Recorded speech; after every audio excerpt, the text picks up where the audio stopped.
پر ہم اور آپ اس وقت بیٹھے ہوئے ہیں اور دین کے تعلق سے، دین کی نسبت سے ہم اور آپ سن رہے ہیں اس چیز کو، تو اللہ تعالیٰ نے سب سے پہلے کہاں پیدا کیا تمام انسان کو؟ عالم ارواح میں۔ عالم ارواح کے بعد عالم رحم میں، عالم رحم کے بعد عالم دنیا میں۔ اب یہاں سے انسان کو کہاں منتقل کیا جائے گا؟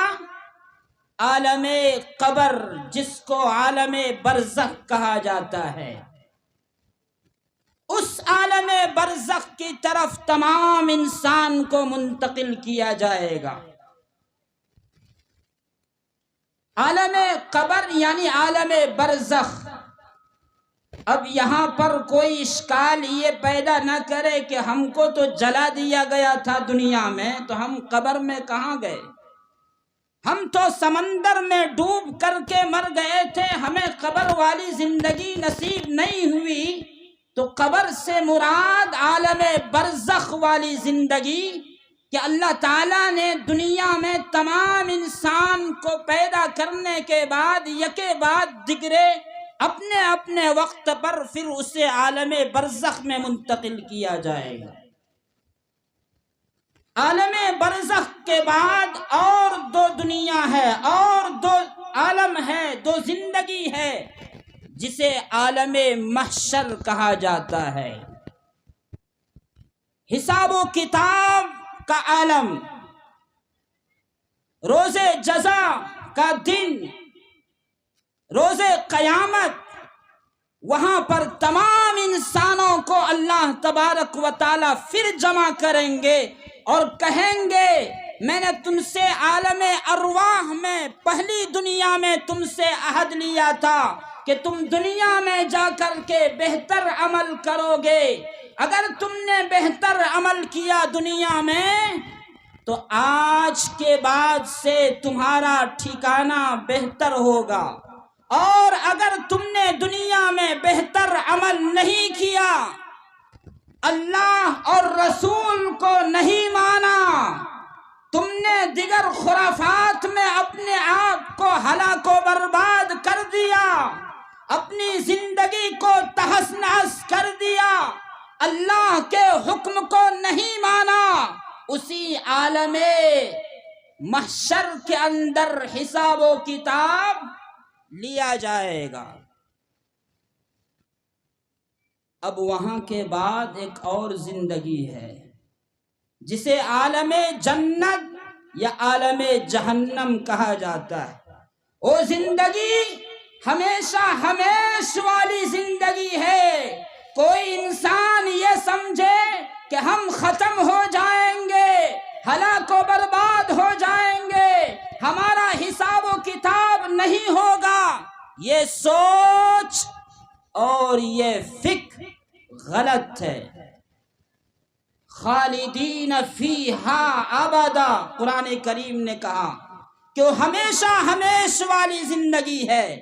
قبر والی زندگی کے بعد عالم محشر، عالم محشر کے بعد عالم جنت یا عالم جہنم۔ جس نے اللہ کو مانا، اللہ کے رسول کو مانا، ان کے تعلق سے فرما دیا جائے گا چلے جاؤ جنت کے اندر، وہ ہمیشہ ہمیش والی زندگی ہے، وہاں پر کوئی موت نہیں، وہاں پر کوئی بڑھاپا نہیں۔ تو پتہ چلا کتنی دنیا ہے انسان کی؟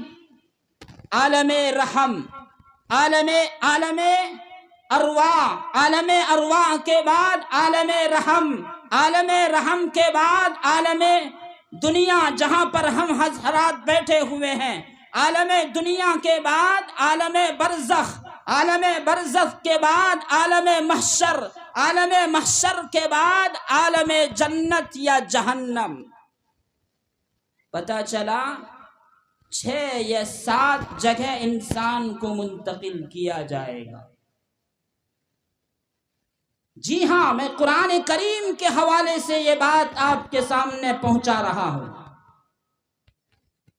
اب اندازہ لگائیے کہ اللہ تعالیٰ نے انسان کو پیدا کیوں کیا؟ صرف اور صرف اس لیے پیدا کیا کہ انسان اللہ کی عبادت کرنے والا بن جائے، انسان اللہ کی وحدانیت کے اقرار کرنے والا بن جائے۔ اب یہاں سے دو بات یاد رکھیے۔ نمبر ایک، انسان کو ایک مرتبہ پیدا کر دیا، ہمیشہ ہمیش اور رہیں گے، کبھی ہلاک و برباد نہیں ہوں گے، ان کی جگہ بدلتی جائے گی۔ انسان شروع سے نہیں تھا لیکن ہمیشہ ہمیش رہیں گے۔ پیارے، یعنی اللہ تبارک و تعالی ہمیشہ سے ہے اور ہمیشہ رہیں گے۔ انسان ہمیشہ سے نہیں تھا لیکن ہمیشہ رہیں گے۔ یہ بات آپ کو اچھی طرح معلوم ہو گئی۔ خلاصہ یہ کہ انسان کو اللہ نے خالص عبادت کے لیے پیدا کیا۔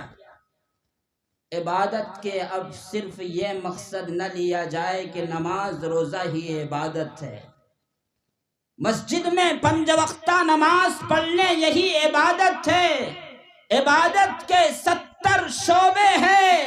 اے کھڑگپور کے نوجوانوں، اگر راستے سے تکلیف دہ چیز کو ہٹا دو گے تو یہ بھی عبادت کا ایک اہم درجہ ہے۔ تکلیف دہ چیز کو ہٹا دینا، راستہ صاف کر دینا، راستے سے جانے والے لوگوں کو تکلیف ہو رہی ہو اس چیز کو ہٹا دینا، یہ بھی عبادت ہے۔ ماں باپ کے ساتھ بہتر سلوک کرنا، یہ بھی عبادت کا ایک اہم حصہ ہے۔ نوجوانوں، اپنی عمر کو اللہ کی وحدانیت میں اللہ کے رسول صلی اللہ علیہ وسلم کے بتائے ہوئے طریقے پر گزار دو، یہی عبادت ہے، یہی عبادت ہے۔ اس لیے یہ بات ذہن میں رکھے، ہمیں اللہ نے انسان پیدا کیا ہے، ہمیں اللہ نے مومن بنایا ہے، ہمیں اللہ نے اسلام کی دولت سے مالا مال فرمایا ہے، جس اسلام کے تعلق سے اللہ تعالیٰ نے قرآن کریم میں فرما دیا ان الدین عند اللہ الاسلام، کہ اگر کوئی دین، کوئی مذہب ہے اللہ کے نزدیک پسندیدہ تو مذہب اسلام ہے، مذہب اسلام ہے، ہم اس کے پیروکار ہیں، ہمیں اللہ نے ایمان کی دولت سے مالا مال فرما دیا۔ اب اگر اسلام کے علاوہ، مذہب اسلام کے علاوہ کوئی دوسرا دین اختیار کرے، دوسرے کے مذہب کو اختیار کرے، اللہ تبارک و تعالیٰ اسے قبول نہیں کرتے۔ وَمَن يَبْتَغِ غَيْرَ الْإِسْلَامِ دِينًا فَلَن يُقْبَلَ مِنْهُ وَهُوَ فِي الْآخِرَةِ مِنَ الْخَاسِرِينَ۔ یاد رکھو، اللہ تبارک و تعالیٰ ہرگز اس مذہب کو قبول نہیں کرے جو اسلام کے علاوہ کسی دوسری چیز کو اختیار کرتے ہیں۔ انسان کا تعلق خدا سے رہنی چاہیے، بندوں کا تعلق خدا سے رہنی چاہیے۔ اور یاد رکھیے، اس کی میں ایک مثال پیش کر دینا مناسب سمجھتا ہوں۔ ایک مچھلی کو مارنے کے لیے میزائل داغنے کی ضرورت نہیں پڑتی، ایک مچھلی کو مارنے کے لیے اسے گولی چلانے کی ضرورت نہیں پڑتی، میزائل برپا کرنے کی ضرورت نہیں پڑتی۔ اس کا آسان سا طریقہ یہ ہے کہ اس مچھلی کا تعلق پانی سے ختم کر دیا جائے، مچھلی کا تعلق پانی سے ختم کر دیا جائے، پانی سے اٹھا کر اسے خشکی میں ڈال دیا جائے۔ او مچھلی خود ہی تڑپ تڑپ کر جان دے دے گی۔ اسی طرح جو قوم اپنے خالق و مالک سے رشتہ ختم کر کے، جو قوم اپنے خالق و مالک سے رشتہ توڑ کر کے خدا فراموشی اور خود فراموشی میں مبتلا ہو جائے، اسے مارنے کی ضرورت نہیں پڑتی، وہ خود بخود مرتی چلی جاتی ہے، وہ خود بخود مرتی چلی جاتی ہے۔ حضرت عمر رضی اللہ تعالیٰ عنہ اپنے دور کے بادشاہ تھے، ان کا سفر بیت المقدس کی طرف تھا۔ لوگوں نے کہا کہ حضرت وہ عیسائیوں کا وہاں پر دورہ ہے، ان کا غلبہ ہے، آپ اپنے لباس کو تبدیل کر لیجئے، لباس کو بدل لیجئے۔ حضرت عمر رضی اللہ تعالیٰ عنہ کے لباس میں، ان کے کرتے میں، ان کے کپڑے میں 12 پیوند لگے ہوئے تھے۔ حضرت ابن وقاص رضی اللہ تعالیٰ عنہ نے عرض کیا، حضرت عیسائیوں کے پاس جائیں گے، آپ وقت کے بادشاہ ہیں، اپنے کپڑے کو بدل لیجئے تاکہ عیسائی دانشور گھٹیا نہ سمجھے۔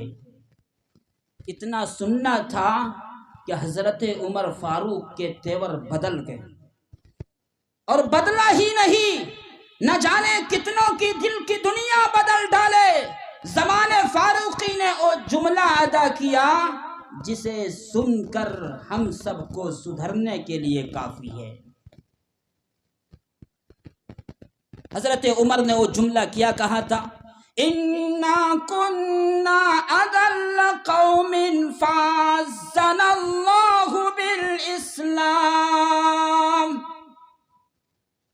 فَمَهْمَا نَطْلُبُ الْعِزَّ بِغَيْرِ مَا أَعَزَّنَا اللَّهُ لَأَذَلَّنَا اللَّهُ۔ ہم ذلیل ترین قوم تھے، ہم ذلیل ترین قوم تھے، اللہ تبارک و تعالی نے اسلام کی دولت سے ہمیں اونچائی پر لے گیا، ہمیں بڑا مقام عطا کیا۔ اب اگر ہم اسلام کے علاوہ کسی دوسری چیز کو اختیار کرتے ہیں تو اللہ تبارک و تعالی دوبارہ ہمیں ذلیل و خوار کر دیں گے، دوبارہ ذلیل و خوار کر دیں گے۔ اے کھڑگپور کے نوجوانوں، یاد رکھو، اس پروگرام کا مقصد یہ نہیں کہ ہم دین سے ہٹ کر کے زندگی گزارنے والے بن جائیں، ہم شریعت کو چھوڑ کر کے منماہی زندگی گزارنے والے بن جائیں، اسلام کو چھوڑ کر کے غیروں کے راستے کو اختیار کرنے والے بن جائیں۔ یاد رکھیے، اللہ تبارک و تعالی ہماری زندگی میں کبھی سکون اور چین نہیں دے سکتا۔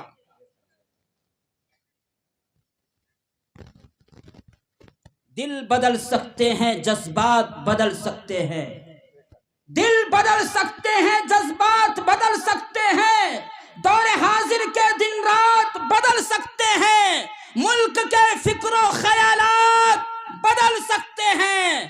نوجوانوں، تم بدل جاؤ تو یارو حالات بدل سکتے ہیں۔ بے شک، نعرہ تکبیر، نعرہ تکبیر۔ نوجوانوں، تم بدل جاؤ تو یارو حالات بدل سکتے ہیں۔ ضرورت ہے اس وقت ہم آئیڈیل بنے، ہمیں اللہ نے ایمان کی دولت سے مالا مال فرمایا ہے، ہمیں اللہ نے قرآن کی دولت سے مالا مال فرمایا ہے۔ یہ قرآن دنیا کی سب سے بڑی بابرکت کتاب ہے، اس کتاب کو اپنا آئیڈیل بنا لو۔ یاد رکھو، دنیا کی کوئی طاقت تمہیں ہلاک و برباد نہیں کر سکتی۔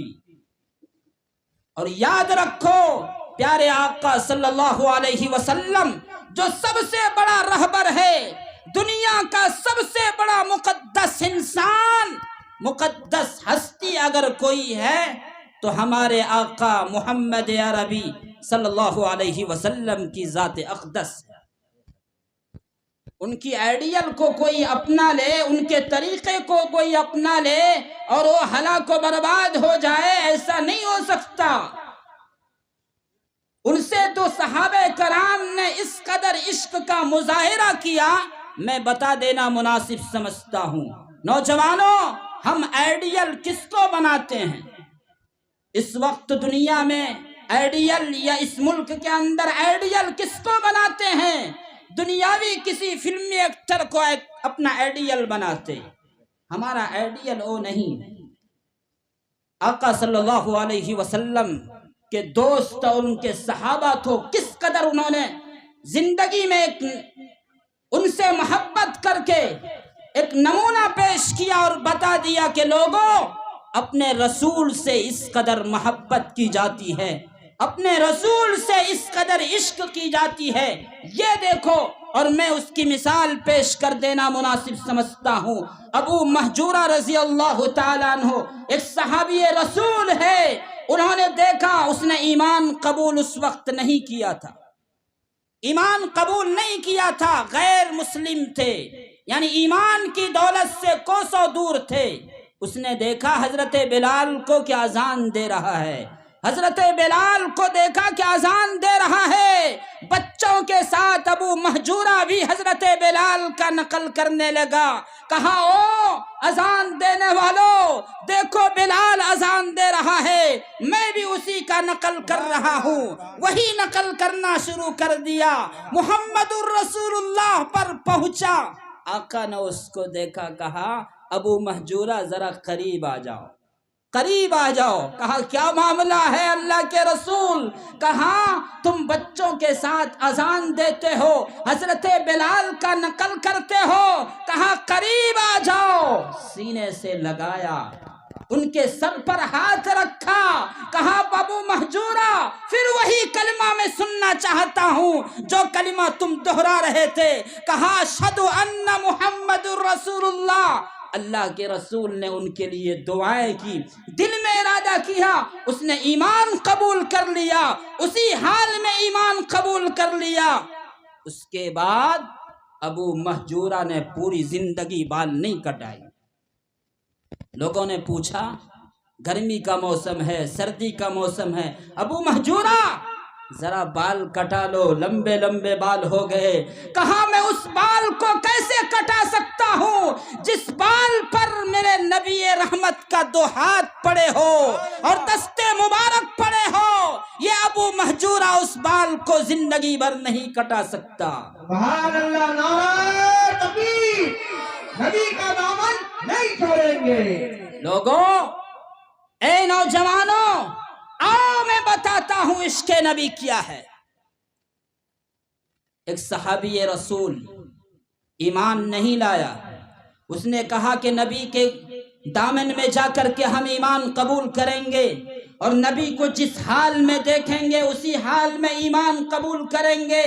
آقا صلی اللہ علیہ وسلم کے پاس پہنچے، ان کے مجلس کے پاس پہنچے، صحابہ کرام کے بیچ میں حضرت اقدس محمد عربی صلی اللہ علیہ وسلم تشریف فرما تھے۔ عرض کیا میرے نبی کہاں ہے، میں ان کے ہاتھ پر ایمان قبول کرنا چاہتا ہوں۔ کہا یہ دیکھو نبی بیچ میں بیٹھے ہوئے ہیں، تمام صحابہ اس کے بیچ میں بیٹھے ہوئے ہیں۔ نبی کو دیکھا، ان کے گریبان کھلے ہوئے تھے، کرتے کے بٹن کھلے ہوئے تھے۔ کہا میں اس حال میں ایمان قبول کرتا ہوں، اسی حال میں اس نے کلمہ پڑھ لیا، اسی حال میں اس نے کلمہ پڑھ لیا، لا الہ الا اللہ محمد الرسول اللہ۔ پھر پوری زندگی اس نے اپنے گریبان کو بند نہیں کیا۔ لوگوں نے کہا گرمی کا موسم ہے، سردی کا موسم ہے، گریبان کو بند کر لو، کہیں ایسا نہ ہو جائے تمہیں ٹھنڈی کا اثر ہو۔ کہا میں نے نبی کو پہلی حال میں جس طرح دیکھا تھا اسی حال میں زندگی گزارنا مناسب سمجھتا ہوں۔ سبحان اللہ، سبحان اللہ۔ میرے نوجوانوں، آئیڈیل بناؤ اپنے رسول کو، آئیڈیل بناؤ آقا صلی اللہ علیہ وسلم کی سیرت کو، اور انہوں نے جو کردار پیش کیا ہے ان کو کتابوں تک نہ رکھا جائے، اپنی زندگی میں لایا جائے۔ نبی صلی اللہ علیہ وسلم نے اخیر عمر میں جاتے جاتے کہا رب حبلی امتی، رب حبلی امتی، اپنے نبی کے اپنی امت کے لیے آخر میں دعائیں دیتے چلے گئے۔ لیکن ہم نبی کی امت کس قدر زندگی گزار رہے ہیں، کہاں نبی سے کوسوں دور زندگی گزار رہے ہیں۔ نوجوانوں اس چیز پر غور کرو اور ذرا سوچو، سوچو ہم کہاں تک زندگی گزار رہے ہیں۔ لوگ مجھ سے خفا ہے، اسلام قوم سے خفا ہے، نوجوانوں سے خفا ہے کہ یہ مسلم نوجوان ان کا عمل کو اگر شیطان دیکھے تو وہ بھی شرما جائے، وہ بھی شرما جائے۔ رات رات بھر اپنا موبائل میں وقت گزار دیتے ہیں۔ او میرے نبی کے شہدائیوں، او میرے نوجوانوں، صحابہ کی ایک ایک سیرت پڑھ لو۔ نبی صلی اللہ علیہ وسلم کی انہوں نے اس طریقے کو اپنایا، رات رات بھر نماز میں گزار دی، رات رات بھر قرآن پڑھ کر کے گزار دی۔ ہم ہیں تم ہو کہ رات رات بھر موبائل دیکھنے میں وقت گزار دیا۔ موبائل میں ہم کیا چیز دیکھتے ہیں، کیا چیز سنتے ہیں، فرشتے بھی لعنت کرتے ہوں گے۔ او میرے نبی کے شہدائی، میرے نبی کے نام لینے والوں، تم کہاں چلے گئے؟ کیا تجھ پر اللہ رحم کریں گے؟ نوجوانوں رونا آتا ہے دیکھ کر اس مسلم قوم پر، افسوس آتا ہے اس نوجوانوں کو دیکھ کر کہ آج ہمارے نوجوان کہاں چلے گئے، آج ہمارے نوجوان کہاں چلے گئے۔ یاد رکھو نوجوانوں، تمہارے متعلق ایک شعر ہے، گر نوجوانوں سنبھل جاؤ تم تو رنگ عالم یقیناً بدل جائے گا۔ گر نوجوانوں سنبھل جاؤ تم تو رنگ عالم یقیناً بدل جائے گا۔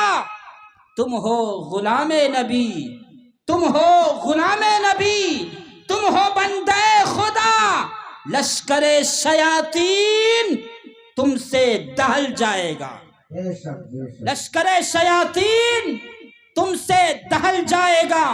اس لیے لوگوں، نوجوانوں، آؤ نبی کی سیرت کو اپناؤ، نبی کی کردار کو اپناؤ۔ میں دنیا کی مثال پیش کر دینا مناسب سمجھتا ہوں۔ ایک انگریز نوجوان جو اسلام کا پکا دشمن تھا، اس نے سوچا کہ اسلام کو آتنکواد سے کیسے جوڑ دیا جائے، دہشت گرد سے کیسے جوڑ دیا جائے۔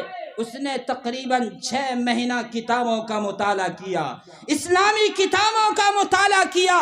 6 مہینہ کتاب مطالعہ کرنے کے بعد کہا، لوگوں کے سامنے کھڑے ہو کر کہا، یہ وہ کتاب ہے، میں 6 مہینہ سے اس کو پڑھ رہا ہوں، لیکن کوئی ایسی تعلیم اس کے اندر نہیں، کوئی ایسی بات اس کے اندر نہیں جو نبی پر، نبی کے تعلیمات پر یا اسلام پر کوئی انگلی اٹھایا جائے۔ اسی وقت اس نے کلمہ پڑھ لیا، لا الہ الا اللہ محمد الرسول اللہ، اور دنیا کو یہ باور کر دیا کہ اگر دنیا میں سب سے کوئی اعلیٰ و عرفہ مذہب ہے تو مذہب اسلام ہے، سبحان اللہ، مذہب اسلام ہے۔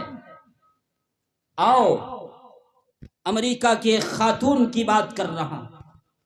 وہ خاتون اسلام سے نفرت کیا کرتی تھی، مسلمانوں سے نفرت کیا کرتی تھی، لیکن جب دیکھا دنیا میں اس قدر مسلمانوں سے لوگ نفرت کرنے والے پیدا ہو گئے، اللہ نے اس کو توفیق دی اور مسجد میں جا کر کے صرف 5 منٹ بیٹھی۔ 5 منٹ بیٹھنے کے بعد اسے اس قدر اللہ نے سکون عطا کیا۔ مسجد سے نکلنے کے بعد علل اعلان کہا کہ اے دنیا کے لوگوں، یاد رکھو اس روئے سرزمین پر اگر سب سے اعلیٰ و عرفہ جگہ ہے اور سب سے مقدس جگہ ہے اور سکون کی جگہ ہے تو مسجد ہے۔ آج مجھے مسجد کے اندر جو سکون ملا ہے اسے میں بیان نہیں کر سکتی۔ اس نے بھی کلمہ طیبہ پڑھی، لا الہ الا اللہ محمد الرسول اللہ۔ دنیا کو یہ بتا دیا کہ لوگوں، مسلمان اور مسلمانوں کا ٹھکانہ کوئی ایسا ویسا نہیں، اسے غور سے دیکھنا چاہیے اور سوچنا چاہیے۔ ہمیں غور کریں، ہمیں دوسروں کی بات پر افسوس کرنے کی ضرورت نہیں، ہمیں نوجوانوں کے تعلق سے غور کرنے کی ضرورت ہے، سوچنے کی ضرورت ہے۔ نوجوانوں، آج کے اس پرفتن دور میں اگر ہم نبی کی ایک سنت کو اپنانے والے بن جائے تو یقین مانیے ہماری زندگی کامیابی سے ہمکنار ہوگی۔ ہم سوچیں، غور و فکر کریں اپنے والدین کے تعلق سے، اپنے ماں باپ کے تعلق سے۔ ہم نوجوانی کے عالم میں ماں باپ کے ساتھ کیا برتاؤ کرتے ہیں، ہم خود غور کریں۔ ہم اپنے گریبان میں جھانک کر دیکھیں۔ او والدین جس کے تعلق سے اللہ تعالیٰ نے قرآن کریم کے اندر جگہ جگہ ارشاد فرمایا گیا، والدین کے ساتھ بہتر سلوک کرو، احسان کا معاملہ کرو، اچھائی کا برتاؤ کرو، لیکن ہم نوجوان اس پر عمل نہیں کرتے۔ اللہ تعالیٰ نے، اللہ کے رسول نے، قرآن کریم نے صاف طور پر، اللہ کے رسول نے اپنی حدیث کے اندر بیان فرما دیا، ہما نارک و جنتک، یہ ماں باپ تمہارے لیے جنت بھی ہے جہنم بھی ہے، جنت بھی ہے جہنم بھی ہے۔ جنت اس لیے ہے کہ اگر ماں باپ کی خدمت کر کے اور بہتر سلوک کر کے ان کے ساتھ بہتر برتاؤ ہم نے کیا تو اللہ تبارک و تعالی مجھ سے راضی ہوں گے اور وہ شخص جنت کمائے گا۔ اور اگر ماں باپ کو انسان نے تکلیف دی تو قرآن نے صاف طور پر ان پر لعنت کہی۔ اللہ کے رسول نے فرما دیا، ہما نارک و جنتک، صحیح برتاؤ اگر ان کے ساتھ نہیں کیا تو ہمارا حشر بھی غیروں کی طرح ہوگا۔ اس لیے لوگوں، ہم غور و فکر کریں اس تعلق سے، ہم دین کے معاملے میں سوچیں، ہم تعلیم کے معاملے میں سوچیں، ماں باپ کے حقوق کے تعلق سے سوچیں۔ جب اللہ نے ہمیں عبادت کے لیے پیدا کیا ہے، عبادت کے یہ سارے درجے ہیں، اسے اپنانے کی ہم کوشش کریں اور لوگوں کو بتائیں یہ ہمارے لیے ضروری چیز ہے، لیکن ہم اس پر عمل نہیں کریں گے، رات رات بھر موبائل میں اپنا وقت کھو دیں گے۔ نوجوانوں، کون بتانے والا آئے گا؟ کون آخر ہمارے بیچ آئیں گے جو اس چیز کو بتائیں گے کہ ہمارے لیے یہ چیز غلط ہے؟ اور یقین مانو نوجوانوں، میں آپ سے خطاب کرتے ہوئے کہتا ہوں، اگر خدا کے واسطے تم نے اس طرح زندگی گزاری تو تمہاری آنے والی نسلیں ایسی ہوگی، تم خون کا آنسو روگے، تمہیں کوئی پوچھنے والا نہیں ہوگا۔ جب ایک ماں باپ غلط راستے کو اختیار کر لے، ان کے والدین غلط راستے پر چلنے والے بن جائے تو اس کی اولاد صحیح راستے پر صحیح طور پر چلے، یہ کہنا مشکل ہے۔ ہم نے کئی نوجوانوں کو دیکھا، ہم نے کئی باپ کو دیکھا کہ باپ ایک طرف ایک چوک پر پڑیا اٹھا کر کے پھاڑ کر کے کھانا شروع کرتا ہے تو بیٹا بھی دوسری جگہ سگریٹ کا دھواں اڑاتا ہے، دوسرے چوک پر سگریٹ کا دھواں اڑاتا ہے، ہم نے دیکھا۔ اور یہ معاملہ کسی اور سماج کی بات نہیں کر رہا ہوں، اپنے مسلم سماج کی بات کر رہا ہوں۔ اس لیے لوگوں، نوجوانوں، یاد رکھو، اگر ہم نے صحیح طور پر ان چیزوں کو نہیں چھوڑا اور ہم نے اڈے بازی کو نہیں چھوڑا، ہم نے نشاور چیز کو اختیار کرتے ہوئے اور اس سے بچتے ہوئے اپنے آپ کو نہیں بچایا تو آنے والے دور میں ہمیں کوئی راہ راست پر نہیں لا سکتے، کیونکہ ماں باپ اولاد کے حق میں یا اولاد ماں باپ کے حق میں ایک آئینہ کے مانند ہے، ایک آئینہ کے مانند ہے۔ چہرے پر داغ پڑیں گے، آئینہ کے اندر خود بخود دکھائی دے دیں گے۔ ماں باپ کے اندر اگر کمی ہو تو اولاد کے اندر فطری طور پر وہ چیزیں کمی ہوگی۔ نہیں دیکھا معاملہ؟ آئیے میں بتاتا ہوں۔ ایک واقعہ اپنے اسی سرزمین کا ہے، اسی ملک کی بات کر رہا ہوں اور ایک جگہ کی بات کر رہا ہوں۔ ایک باپ اور ان کی اولاد ان کے تعلق سے ہمیشہ پریشان رہا کرتے تھے۔ اس نے باپ کو اس قدر ایک دن مارا کہ مارتے مارتے گاؤں سے محلے سے باہر کر دیا۔ لوگوں نے پوچھا اور کہا کیا معاملہ ہے، باپ کو یہاں تک مار کر کے کیوں لائے؟ تو باپ بھی عرض کرتا ہے میرے بیٹا میں نے بھی اپنے باپ کو مار کر کے یہیں تک لایا تھا، اب مجھے آگے کہاں لے جاؤ۔ یہ معاملہ اپنے اس ملک کی بات کر رہا ہوں۔ اس لیے نوجوانوں سوچو، غور و فکر کرو، ہم جس حال کے اندر اور جس دور سے ہم گزر رہے ہیں یہ دور انتہائی خطرناک دور ہے۔ اگر ہم اپنے آپ کو نہیں بدلے، اپنی اولاد کو اگر ہم نے کنٹرول پر نہیں لایا تو ظاہر سی بات ہے ہمیں اور بھی کوئی سمجھانے والے کہاں سے آئیں گے۔ اس لیے لوگوں ضرورت ہے ہم غور و فکر کریں، سوچیں، تنہائی میں بیٹھ کر کے خود اپنے آپ کے اندر جھانک کے دیکھیں کہ خدایا ہم سے کوئی ایسی گناہ تو نہیں ہو گئی جس کی وجہ سے میرے گھر کے بچے اجڑ گئے، میرے گھر کے بچے نافرمان ہو گئے۔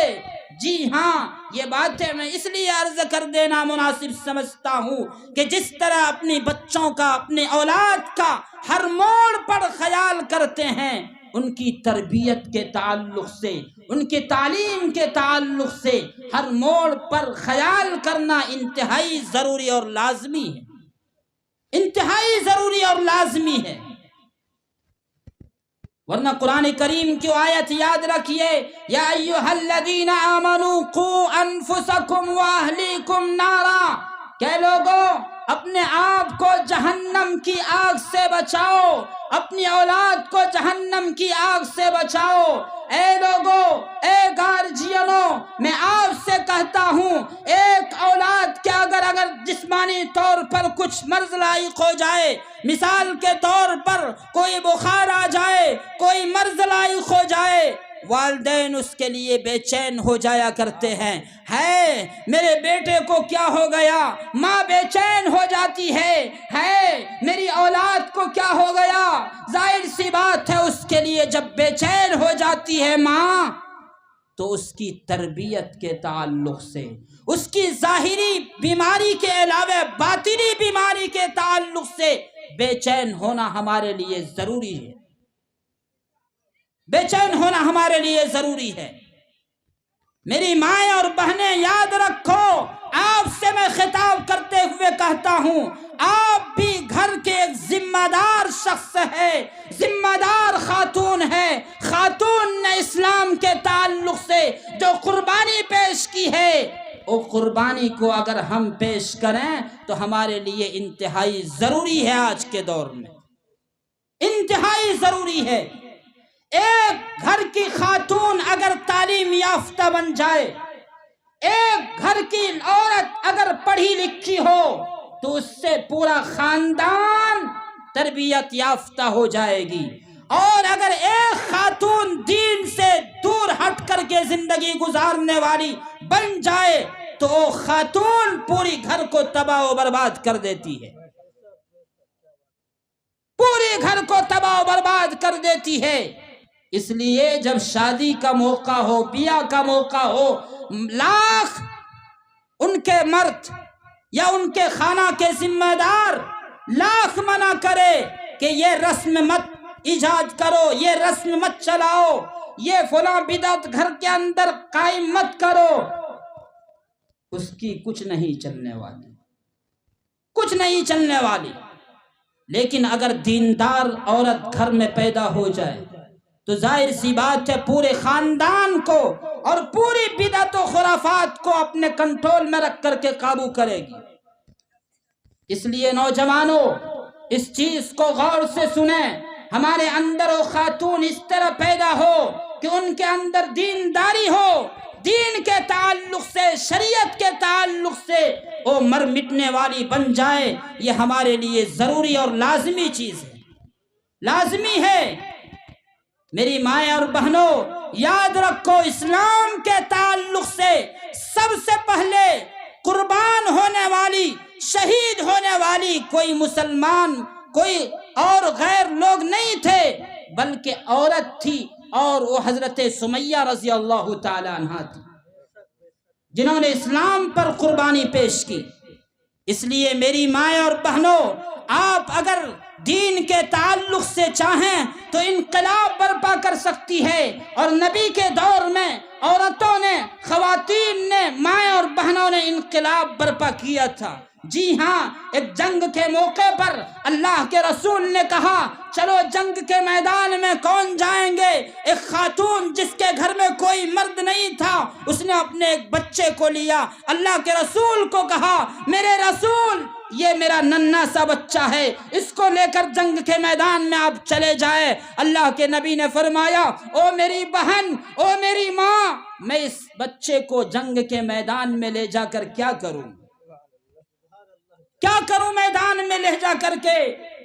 اس خاتون نے حسرت بری نگاہ سے فرمایا، کہا میرے رسول یہ خاتون عرض کر رہی ہوں، یہ معصوم بچہ، ان کے کوئی ماں باپ، ان کے باپ نہیں ہے، دنیا سے چل بسے ہیں، یہ میرے معصوم بچہ ہے، جب دشمن کی طرف سے تلوار آئے، جب دشمن کی طرف سے تیر آئے، میرے بچے کو ڈھال بنا لینا، اپنے چہرے پر تین آنے مت دینا، یہ بچہ میرا شہید ہو جائے گا، کل قیامت کے دن میں منہ دکھانے والی بن جاؤں گی کہ بار الہا اپنے بچے کو میدان جنگ میں شہید کرا کر کے آئی ہوں، بار الہا تو اس کی وجہ سے میرے اعمال کو قبول فرما لے۔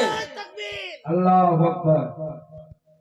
اس لیے خواتین یاد رکھو، آپ دین کے تعلق سے جتنا بیدار رہیں گے، آپ دین کے تعلق سے جتنا بیدار رہیں گے، کسی مرد کی مجال نہیں کہ بغیر نماز پڑھے آپ سے ناشتہ مطالبہ کر لے، کسی مرد کی مجال نہیں کہ بغیر کسی چوچرا کے قرآن کے تلاوت کے آپ سے ناشتہ کا مطالبہ کر لے۔ آپ گھر کے اندر معمول بنا لیں کہ جب صبح ہوگی فجر کی نماز سے پہلے میں نماز کی تیاری کروں گی، گھر کے تمام افراد کو مسجد کی طرف بھیجوں گی اور اسے یہ کہہ دوں گی کہ یاد رکھو جب تک تم فجر کی نماز ادا نہیں کرو گے اس وقت تک تمہیں گھر میں داخل ہونے کا موقع نہیں دیا جائے گا۔ کسی ماں مرد کا بچہ ہو، کسی نوجوان کی یہ طاقت نہیں کہ وہ منہ کے سامنے، اماں کے سامنے، بہن کے سامنے اس طرح فریاد لے کر کے جائے۔ اس لیے نوجوانوں، میں آپ سے التجا کرتا ہوں، اپنے مائیں اور بہنوں کے اندر وہ دین اور وہ جرأت پیدا ہو جائے تو میں اسے سلام کرنے کے لیے تیار ہوں، اور میں سلام کرتا ہوں ایسی مائیں اور بہنوں کو۔ ایک ماں گھر کے اندر ہو اور ان کا بچہ جاہل رہ جائے، ظاہر سی بات ہے یہ سب سے بڑا نقصان ہے۔ اس وقت اللہ اور رسول کا نام نہ سیکھ پائے ایک ماں کے ہوتے ہوئے، ایک باپ کے ہوتے ہوئے، تو اس سے کمی اور کیا بات ہو سکتی ہے؟ اس لیے لوگوں یاد رکھو، مائیں جس طرح کردار ادا کرتی ہے تعلیم کے تعلق سے، مثال کے طور پر بچوں کو سونے کی تاکید کہ بچوں جلدی سو جاؤ صبح اسکول جانا ہے، ہوتا ہے نا بھائی؟ مائیں اس طرح تاکید کرتی ہیں نا، گھر کے نوجوان تاکید کرتے ہیں نا، ماں باپ تاکید کرتے ہیں نا کہ بچوں جلدی سو جاؤ صبح اسکول جانا ہے۔ جس دن یہ جملہ کہنا شروع کر دے کہ بچوں جلدی سو جاؤ صبح فجر کا نماز بھی ادا کرنا ہے، سبحان اللہ، سبحان اللہ، بتائیے اس گھر کا ماحول کس قدر بنے گا، کس قدر اس گھر کا ماحول بنے گا۔ اور یاد رکھو یہی اولاد جب نافرمان بن جائے، ہم شروع سے اس کی تربیت نہیں دی، آگے چل کر کے وہ ایسی جگہ شادی کر لیتا ہے کہ ماں باپ روتا رہتا ہے، حافظ کے پاس، امام کے پاس، مولانا کے پاس کہ خدا را میری اولاد کے لیے دعا کر دیجئے۔ پوری زندگی آپ نے تربیت نہیں دی اپنی اولاد کو، اب عالم اور علماء کی دعا سے کیا وہ تربیت یافتہ بن جائیں گے؟ اس لیے لوگوں یاد رکھو، اولاد کی بھی بڑی ذمہ داری ہے، ماں باپ کی بھی بڑی ذمہ داری ہے۔ حضرت عمر کے دورے خلافت میں ایک شخص، ایک والد محترم جا کر کے عرض کرنے لگے، او امیر المومنین، میں باپ ہوں، میرا بیٹا میری بات کو نہیں مانتا۔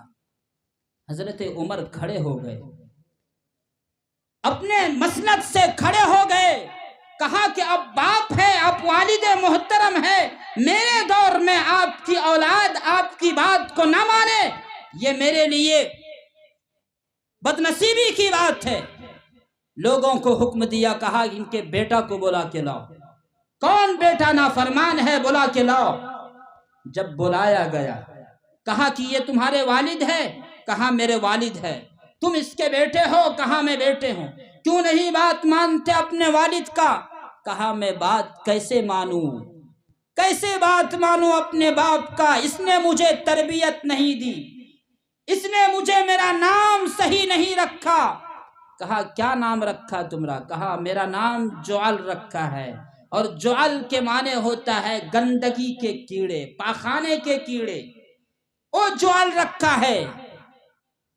حضرت عمر بن خطاب رضی اللہ تعالیٰ عنہ جوش میں آ گئے، کھڑے ہو گئے اور کہا یاد رکھو، اگر تم نے اولاد کی صحیح ذمہ داری ادا نہیں کی، صحیح تربیت نہیں کی، کل قیامت کے دن تم باپ ہو، تم والد محترم ہو، تمہارا گریبان پکڑا جائے گا۔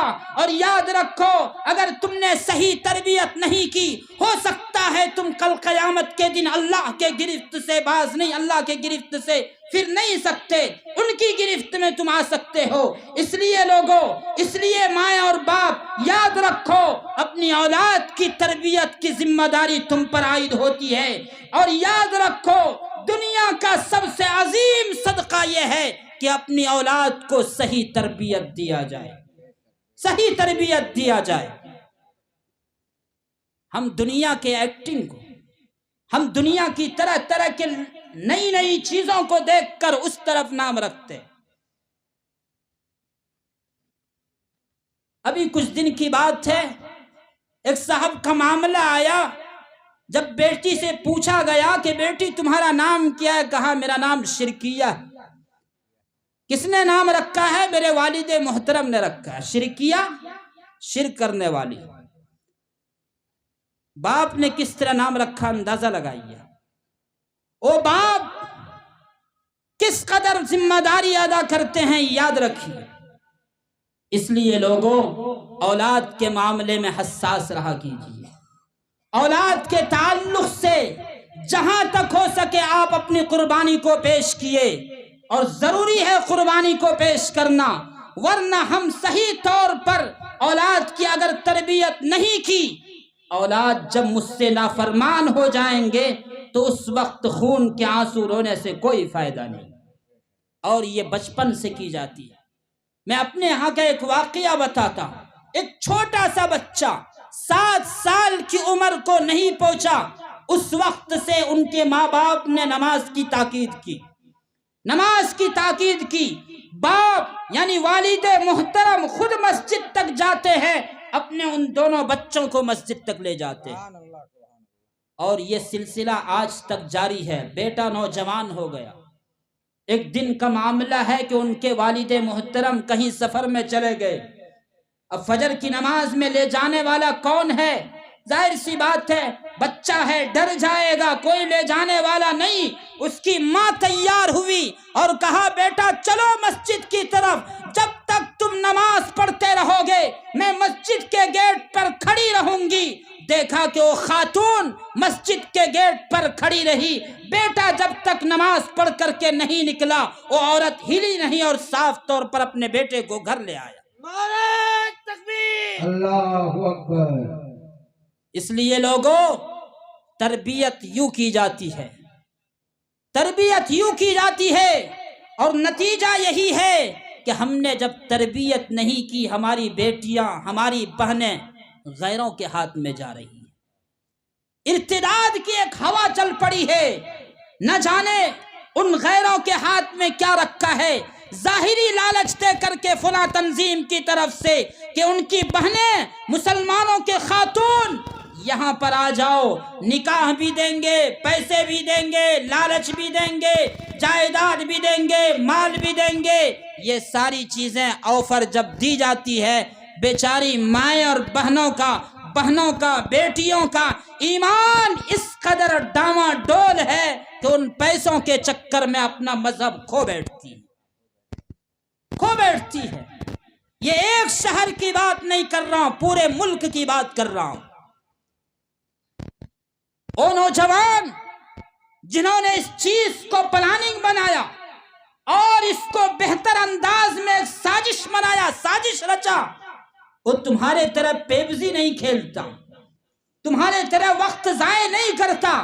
ان کا دن رات کا یہ مشن ہے کہ مسلمانوں کو کیسے گمراہ کیا جائے، مسلمانوں کو کیسے برباد کیا جائے، ان کی مائیں بہنوں کو، ان کی بیٹیوں کو کس قدر ان کے لا کر کے ان کے عزت و آبرو سے کھلواڑ کیا جائے۔ یہ تنظیم متحرک ہے اس وقت، یہ تنظیم اس ملک کے اندر اس وقت بہت متحرک ہے۔ آپ خود سمجھتے ہوں گے، اسے دہرانے اور بتانے کی ضرورت نہیں۔ لیکن جب ایمان ایک بچوں کے دل میں، جب ایمان ایک مائیں اور بیٹیوں کے دل میں بیٹھ جائے، دنیا کی کوئی طاقت اسے ختم نہیں کر سکتی۔ آئیے واقعہ بھی بتاتا ہوں۔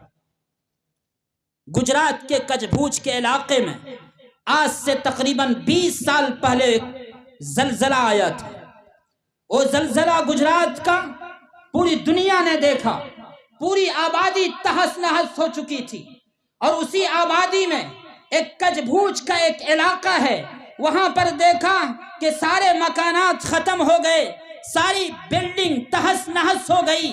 وہیں پر ایک حافظ قرآن تیار ہوئے، انہوں نے کہا ان بچوں کو ہم قرآن کی تعلیم دیں گے، ان بچوں کو ہم حافظ قرآن بنائیں گے، اللہ اور رسول کی تعلیمات سے ہم ان کے دل کو روشن کریں گے۔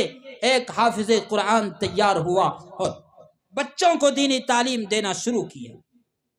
پھر کیا معاملہ ہوا یاد رکھیے، جہاں پر اس طرح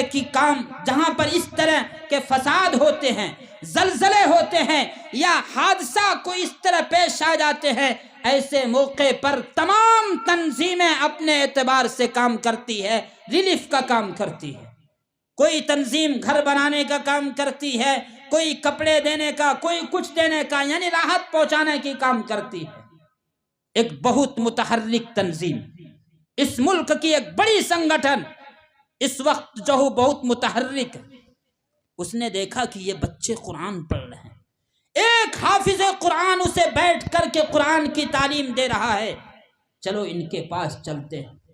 ان بچوں کے پاس وہ ٹیم گئی، وہ تنظیم کے افراد گئے، کہا کہ بچوں ہم تمہیں یہ ایک ٹافی دیتے ہیں، ایک ٹافی لے کر کے تم خوش ہو جاؤ۔ بچے کا مزاج ہے جب ٹافی دے دیا جائے، چاکلیٹ دے دیا جائے، وہ بچہ خوش ہو جاتا ہے۔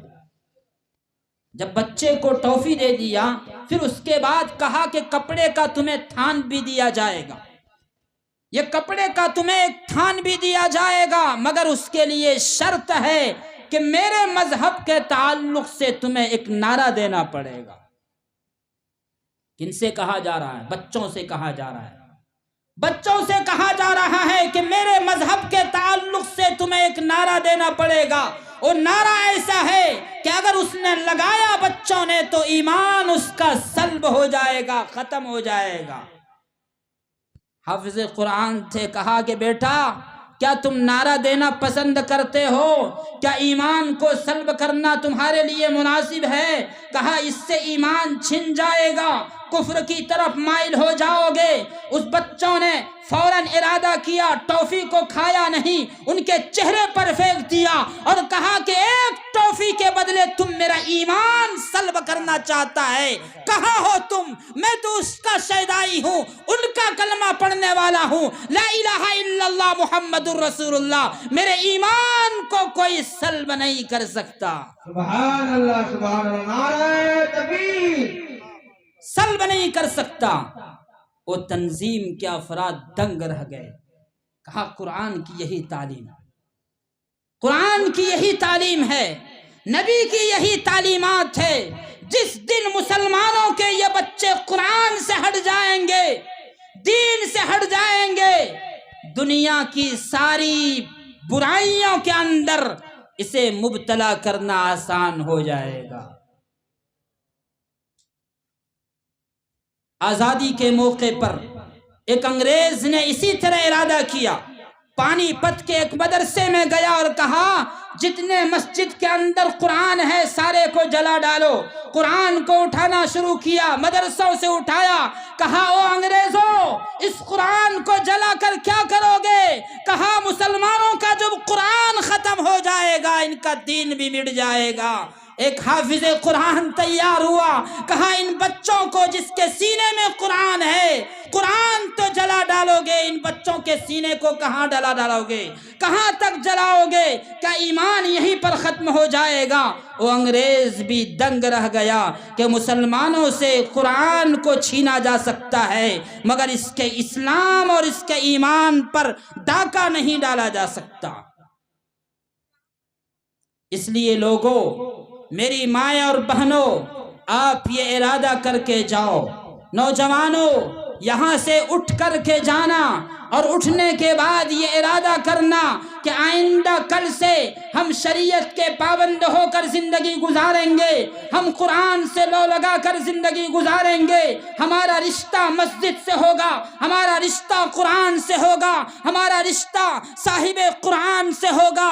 اس طرح اگر زندگی گزارو گے، دنیا تمہیں سلام کہے گی، دنیا تمہیں ہاتھوں ہاتھ لے گی اور یہ کہنے پر مجبور ہو جائے گی دیکھو نبی کے شیدائی کو عبداللہ نام ہے، محمد نام ہے، یہ اسی محمد کا ڈپلیکیٹ ہے اور اسی کا یہ کاپی ہے، دیکھو اس کو۔ جب اس نبی کے محمد ان کے شیدائی کا یہ حال ہے، یہ ڈپلیکیٹ اور کاپی محمد کا یہ حال ہے، تو اصل محمد کا کیا حال ہوگا؟ اس لیے لوگوں، نبی نے جو کردار پیش کیا ہے اسے اپنانے کی ضرورت ہے۔ ہم نے بیان خوب سنا اور سنتے رہتے ہیں، سننا چاہیے، لیکن سننے سے زیادہ کہیں ضرورت ہے عمل کرنے کی۔ نبی نے اپنے اخلاق کو یوں ہی پیش نہیں کیا۔ ایک خاتون، ایک بوڑھی عورت جو کوڑا ڈال ڈال کر پریشان تھی اور یہ باور کر لی تھی کہ میں نبی کے راستے میں کوڑا ڈال کر کے اپنے آپ کو فخر محسوس کرتی تھی، لیکن او نبی جس پر قربان جاؤں، ایک دن دیکھا کہ وہ راستے میں بوڑھی عورت نے کوڑا کو نہیں ڈالی، پوچھا لوگوں سے کہاں گئی بوڑھی ماں؟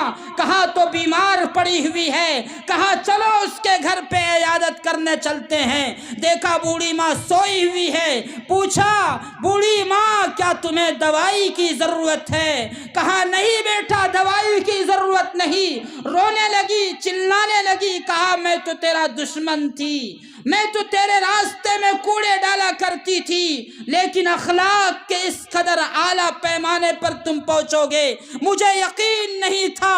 اسی وقت اس نے کہا اے میرے نبی مجھے کلمہ پڑھا دے، لا الہ الا اللہ محمد الرسول اللہ۔ لوگوں، نوجوانوں، یہ ہے نبی کی تعلیمات اور یہ ہے نبی کا آئیڈیل اور طریقہ۔ نعرہ تکبیر، اللہ اکبر۔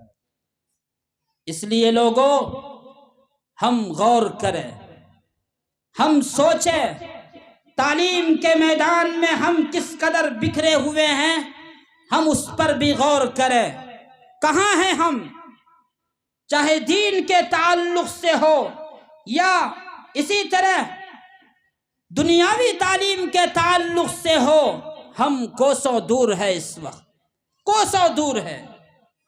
اس لیے ہر گارجین کی اس وقت ذمہ داری بنتی ہے، اپنے بچوں کے ایمان کو جس قدر بھی بنانا ہو مسجدوں سے جڑ کر کے بنائیں، مسجدوں میں جڑ کر کے بنائیں، اور کم از کم یہ ارادہ کر کے اٹھے کہ جب تک میرا بچہ قرآن نہیں سیکھ لے گا ہم اسے دنیا کی دیگر تعلیمات میں دیگر کام میں اسے مشغول نہیں کریں گے۔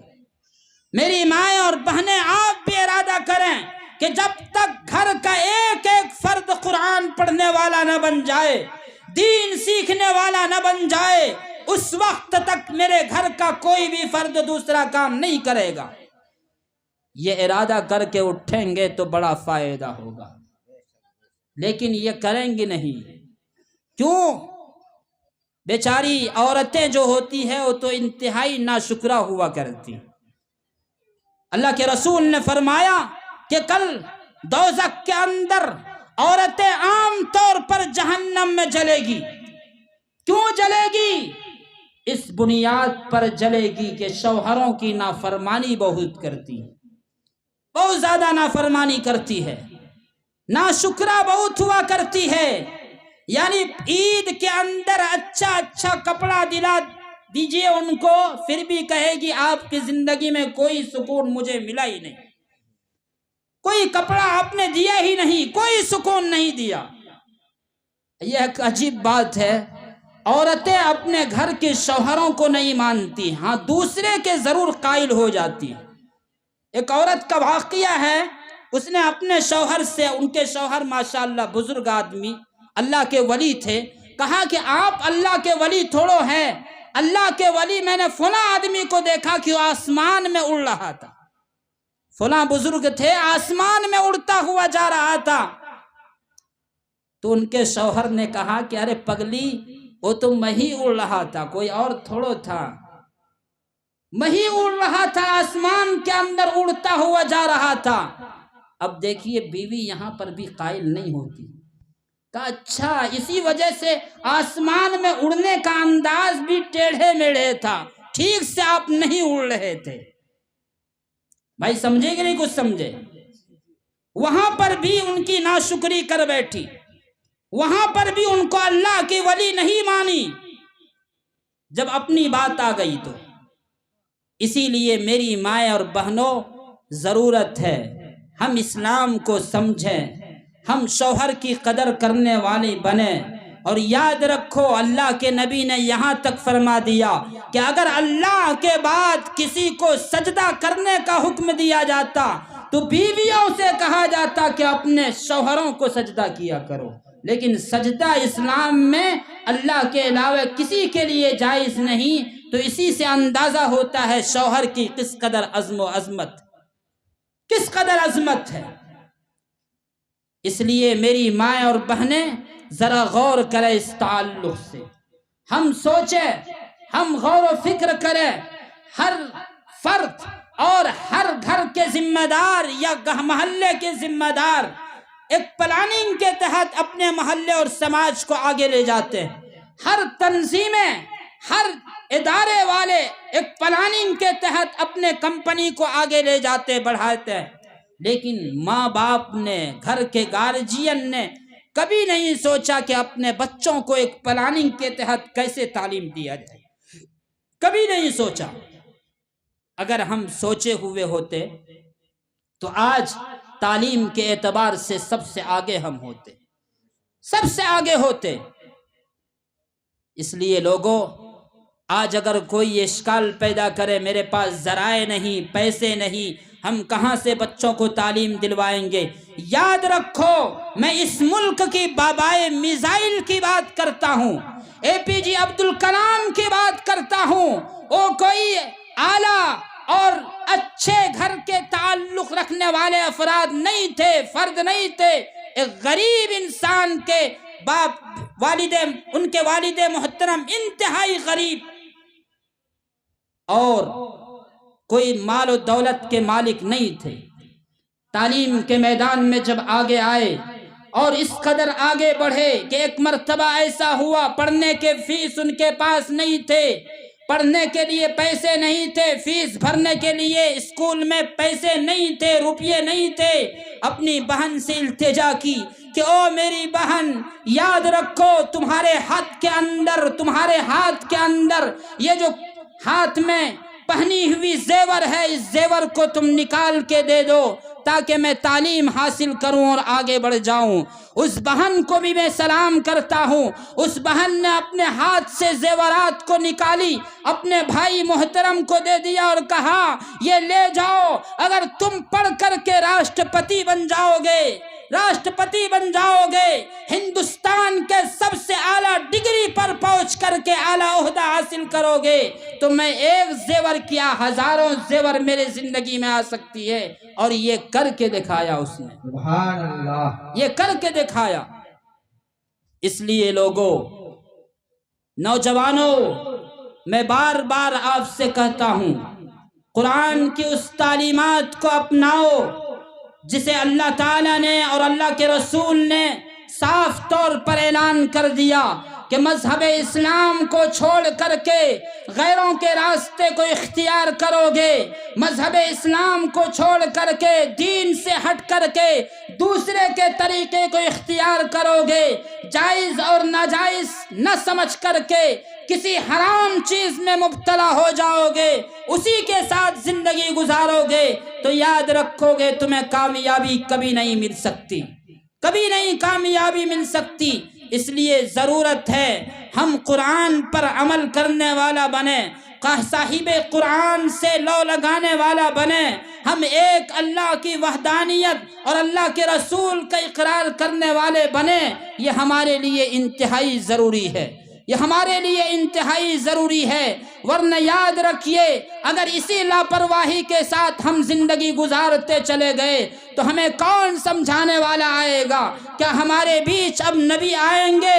نہیں لوگوں، نبیوں کا سلسلہ ختم، نبیوں کا دورہ ختم۔ اب ذمہ داری ہم امت پر ہے، آپ پر ذمہ داری ہے کہ جب تک یہ قیامت قائم رہے گی، اسی طرح دین کے علماء، دین سے لگے ہوئے افراد، دین کے دائی ہم تک پہنچ کر کے اللہ اور رسول کی تعلیمات سے ہمیں آشنا کریں گے، صحیح طریقے پر ہمیں لے جائیں گے۔ یہ ہم سب کی ذمہ داری ہے۔ اس لیے لوگوں، یہ ارادہ کر کے ہم جائیں کہ کل آنے والے وقت میں ہم مسجد سے لگ کر کے یا اسی طرح دین سے جڑ کر کے زندگی گزاریں گے، اور کوئی بھی مسئلہ ہو، کوئی بھی شریعت کا قانون ہو، ہم بار بار اس میں علماء سے رجوع کریں گے، ائمہ سے رجوع کریں گے، اور اسی رجوع کے ساتھ ہم زندگی گزاریں گے، تو میں سمجھتا ہوں انشاءاللہ اس کا بہتر نتیجہ ہمیں ملے گا، انشاءاللہ بہتر نتیجہ ملے گا۔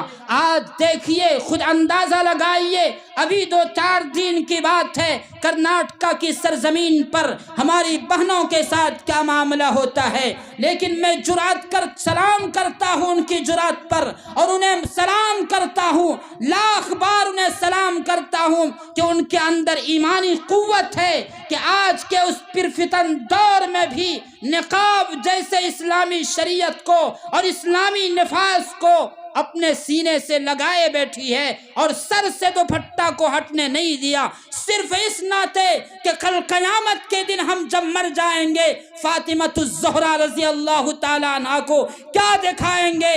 ہم اس نبی کے شیدائی ہیں۔ اس لیے لوگوں، اس لیے میری مائیں اور بہنوں، ذرا غور کرو، ہم نبی کی تعلیمات سے ہٹ کر زندگی گزاریں، ہمارے لیے زیب نہیں دیتا ہے، بالکل زیب نہیں دیتا ہے۔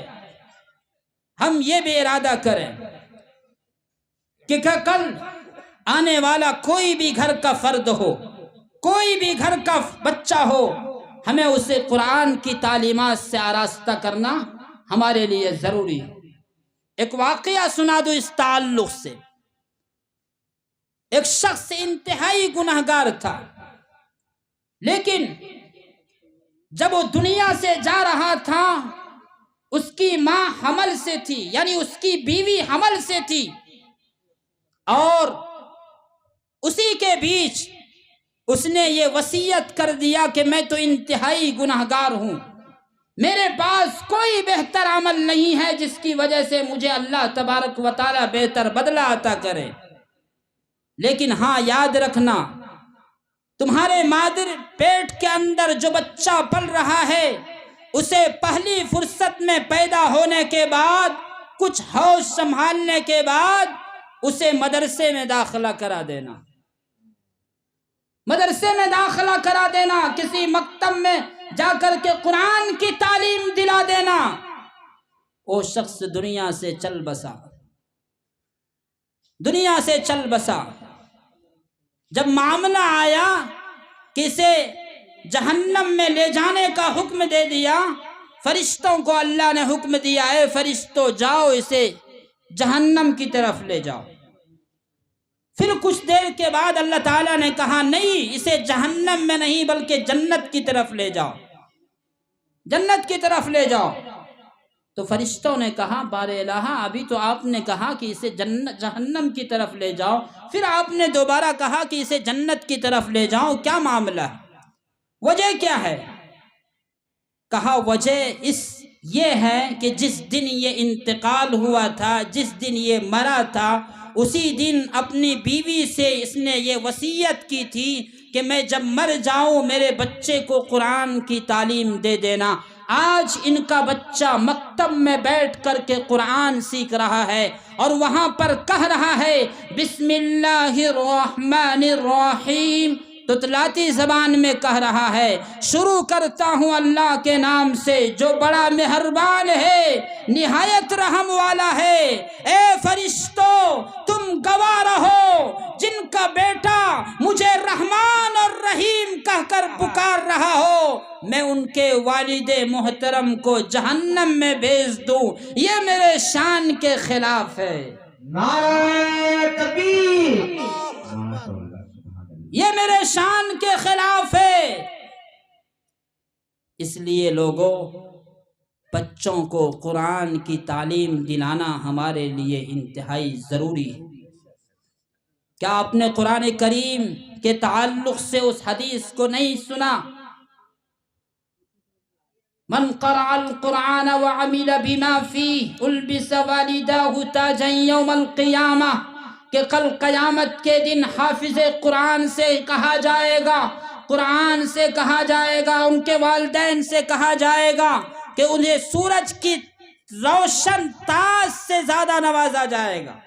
ان کے والدین جس نے اپنے بچے کو قرآن سکھایا، ظاہر سی بات ہے جب ان کے والدین کو سورج سے زیادہ روشن، چمکدار، سورج سے زیادہ روشن اور خوبصورت اور بہتر تاج پہنایا جائے گا تو ظاہر سی بات ہے قرآن پڑھنے والے کا کیا معاملہ ہوگا۔